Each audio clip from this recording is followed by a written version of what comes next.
I actually had a question regarding using, quote, the pill form of contraception for purposes other than birth control. My fiance has always had somewhat irregular cycles, sometimes a couple of months at a time in between. It really hasn't been too concerning to me until her most recent period, where she had such heavy bleeding that she was passing out, weak and really unable to do anything for 5 or 6 days. I'm actually a medical student, and I know from experience that the average non-Catholic doctor would recommend hormonal birth control like the pill to help regulate cycles and prevent excessive bleeding like this. My fiance and I have been living chastely, and we will be married next June. We were wondering, is it appropriate to take the pill right now if it is prescribed to help her have more controlled bleeding? Or is hormonal birth control something that should always be avoided? Also, would it ever be appropriate to take the pill even when we're married if the primary purpose is to help her bleeding? If it was acceptable, would we be required to abstain from the marital embrace for as long as she's taking that medication? Thank you. I really appreciate your insights. I'm really happy that this questioner raised this, because there's a lot of confusion about this. And there's a little bit of confusion even in some of the way he worded this. He said, would it be wrong to take the birth control pill? It's like halfway through there for how does he say it? Would it be wrong? Is it always wrong or something to? Is hormonal birth control something that should always be avoided? Yeah, okay.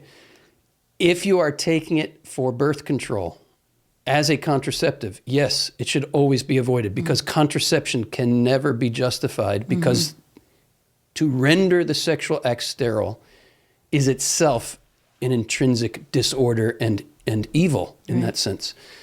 But this pill could be taken to treat a medical condition, not to treat, you shouldn't get pregnant, but to treat a medical condition, because taking this pill has all kinds of effects, some of which could be beneficial, right? But if you are taking the pill with the intention to render your sexual act sterile, your will is contraceptive in nature.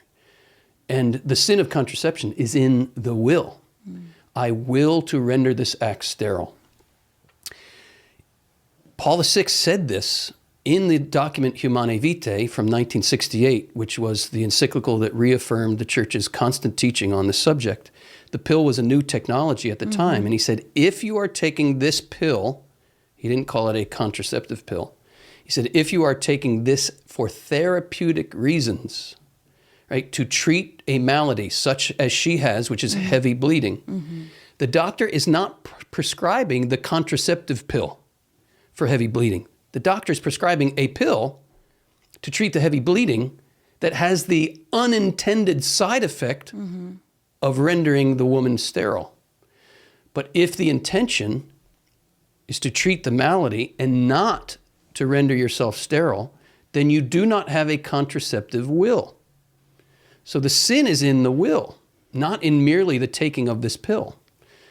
So it's a case of, what is the intention? The intention is to treat a malady. It has an unintended, key line, key word, unintended side effect of rendering you sterile.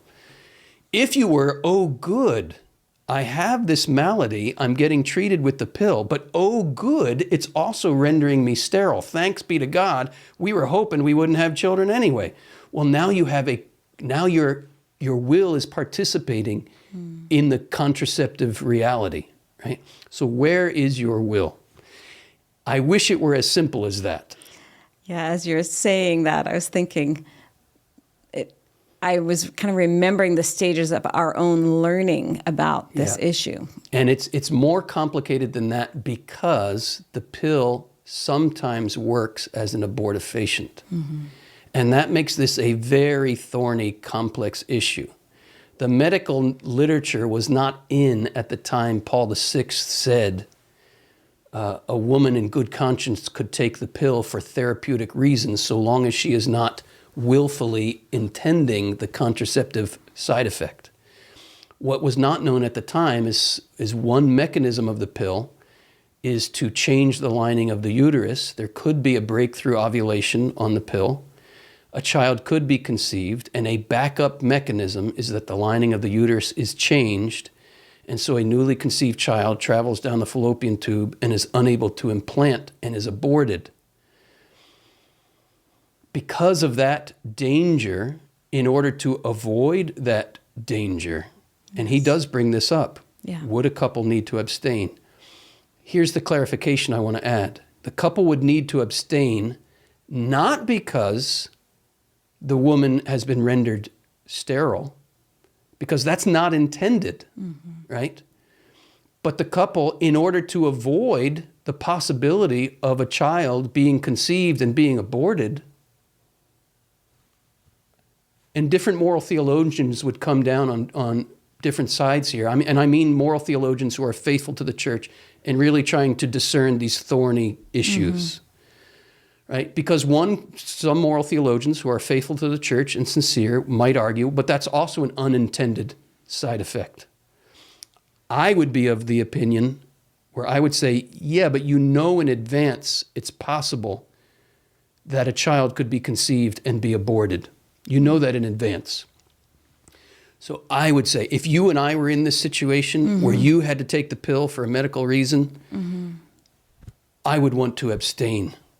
Because I would not want to be risking conceiving and aborting a child. That would be the stance that I would take. And that would be my counsel to anyone in that situation. So this person is asking me, and that's my counsel. But I would also say this, so important.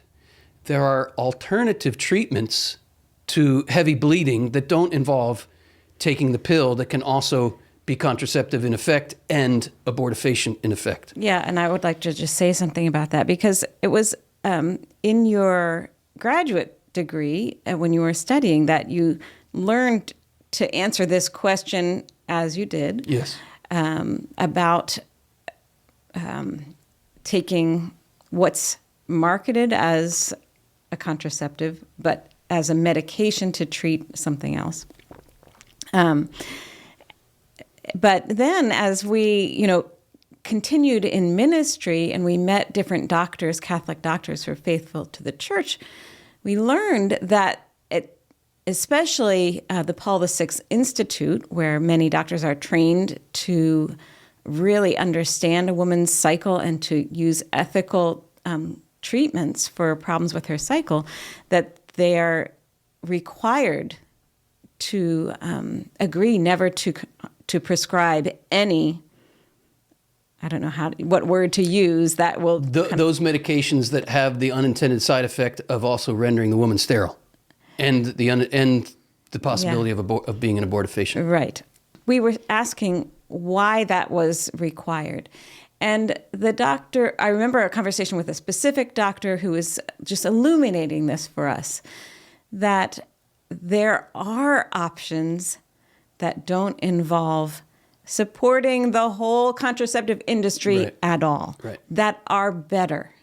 And it seems to these doctors to be kind of a lazy approach, a simple approach. Let me write this quick prescription, rather than really understand why is there heavy bleeding. Because after all, while it might relieve the heavy bleeding, it doesn't address the cause of the heavy bleeding, what is actually going on. So their sense is that the gift that Catholic doctors can give is an honoring of the woman's body and a desire to truly understand the cycle. And some of the medications that they would prescribe are hormones, but they're meant to support a healthy cycle. So I'm so glad that this medical student is asking this question, because it's opening up just an opportunity to talk about a whole realm that so many doctors just have no idea of, that there really is good research and ongoing research to understand the intricacies of the woman's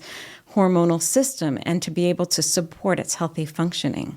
Yeah, why don't we encourage this doctor this doctor in training to look into that. We will post in the show notes for those listening just to the audio, and in the description on the YouTube video, we'll post information on the Paul VI Institute. Yeah. And NAPRO technology, isn't that what they call it? Natural reproductive technology, NAPRO technology. And the thing I love about it is just what you said, Wendy. It works with the woman's Right. cycle, with her real symptoms also, to get to the root of the problem, Right. rather than just masking it. Let's shut her cycle down. Yeah. So the distinction here is important. It's not absolutely immoral to take the pill for a therapeutic reason, but why do that when there are much better options? Right. The sadness is very few people know about these much better options, which gives us the great opportunity to help people be aware of them. So we'll have the links in the show notes and in the description on YouTube for people to learn more about this. So important.